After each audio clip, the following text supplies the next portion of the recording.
कहा यह अमृतकाल है भारत का। अगले 25 वर्ष के लिए एक बड़ा टारगेट कि जब हम 75 वर्ष से 100 इयर्स पूरे करेंगे तो भारत विश्व की नंबर 1 की अर्थव्यवस्था बनेगा, हम विकसित देश बनेंगे। उन्होंने कहा गुलामी की मानसिकता से अपने को मुक्त करना है, विरासत पे गर्व करना है, इसके लिए सबको कर्तव्य करना है और कर्तव्य सामूहिक रूप से करना है। और आगे क्या बोला? ये 25 वर्ष जो आधार बनाएंगे। पहली बात तो ये युवाओं के लिए हुए 25 वर्ष, क्योंकि 25 वर्ष बाद हम लोग तो बुजुर्ग हो गए होंगे। ये जो युवा हैं यही तो किसी महत्वपूर्ण स्थिति में जाकर देश में महत्वपूर्ण योगदान दे रहे होंगे। अब उन्होंने कहा ये 25 वर्ष वो आधार बनाएंगे जो 1000 साल तक भारत का के भविष्य का निर्धारण करेगा। तो बाकी पार्टियों की जो आइडिया है ना, वो 1 चुनाव 2 चुनाव, 2 साल 5 साल। हमारी सोच जो मोदी जी ने बताई, हम 1000 साल और 5000 साल पहले के भारत के बारे में भी सोचते हैं और 500 साल और 1000 साल बाद के भारत में भी सोचते हैं। हम ये 2 और 5 साल के सोच में नहीं रखते हैं। उनकी सोच इलेक्टोरल है, हमारी सोच सिविलाइजेशनल है। सुधांशु जी, जो फेस्टिवल ऑफ आइडियाज़ है, ये कंसेप्ट जो है, एमडी सर बैठे हुए थे और मैडम ऐश्वर्या पंडित जी बैठी हुई थी।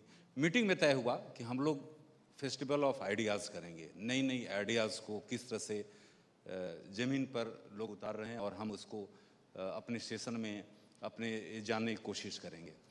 तो सर लगातार ये कर रहे थे कि फेस्टिवल ऑफ आइडियाज़ जो है उसकी पहुंच जो है आम आदमी तक होना चाहिए और यही हमारी कोशिश है जिसमें हम आपसे बात कर रहे हैं। अब जो बात है कि लोकसभा चुनाव में इस बार एजेंडा क्या होगा? एजेंडा क्या विकास, रोजगार या हिंदुत्व? देखिए, हमारा एजेंडा बहुत साफ है। नंबर 1 जन कल्याणकारी कार्य, यानी हर गरीब और वंचित का स्टैंडर्ड ऑफ लिविंग बढ़ाना है और विकास के उस उजाले को हर उस अंतिम सीढ़ी पर खड़े व्यक्ति तक पहुंचाना है। जैसे हम लोग किसी ज़माने में, जब हम लोग कभी सत्ता में नहीं आए थे, तो एक गीत था जो गाया करते थे कि उगा सूर्य कैसा कहो मुक्ति का ये, उजाला करोड़ों घरों में न पहुंचा, खुला पिंजरा है मगर रक्त अब भी थके पंछियों के परों में न पहुंचा। तो एक एक व्यक्ति तक पहुंचाना है। दूसरा, विकास, स्केल, स्पीड और कॉन्सेप्ट में विकास को उस ऊंचाई तक पहुंचाना है कि आज आपने देखा कि भारत में 37 किलोमीटर पर डे सड़क ही नहीं बन रही है। दुनिया का सबसे ऊंचा पुल चिनाब नदी के ऊपर हमने बनाया है भारत में। दुनिया की सबसे ऊंची मोटरेबल रोड भारत में बनकर तैयार हुई है। अभी आपने देखा विकास की गति। भारत के वैज्ञानिकों की तपस्या और साधना है कि हम चंद्रयान उस छोर पे पहुंचने में सफल हुए जहां आज तक कोई नहीं पहुंचा, साउथ पोल के ऊपर। निश्चित रूप से ये हमारे इसरो के साइंटिस्टों की साधना और तपस्या है, परंतु इसमें मोदी जी की प्रेरणा भी उसी प्रकार से है।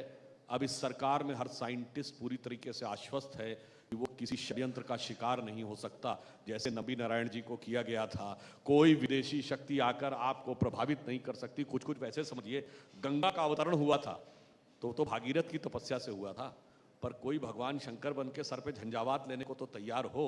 तो ये पहुंचा है तो इसरो के साइंटिस्टों की भागीरथ तपस्या से पहुंचा है, पर वो झंझावात लेने के लिए मोदी जी ने भी प्रेरणा दी ना। इसलिए विकास उस सीमा तक। And I would like to remind, याद करिए लेट 50s और अर्ली 60s में जब यूएस स्पेस रेस में यूएसएसआर से बहुत पीछे छुटता चला गया था। 57 में स्पुतनिक भेज दिया रूस ने, पहले उसने लाइका फर्स्ट लिविंग एनिमल भेज दिया स्पेस में, फर्स्ट स्पेस में यूरी गैगरिन फर्स्ट मैन भेज दिया। तो अमेरिका में नासा के साइंटिस्ट डिमोरलाइज हो गए थे।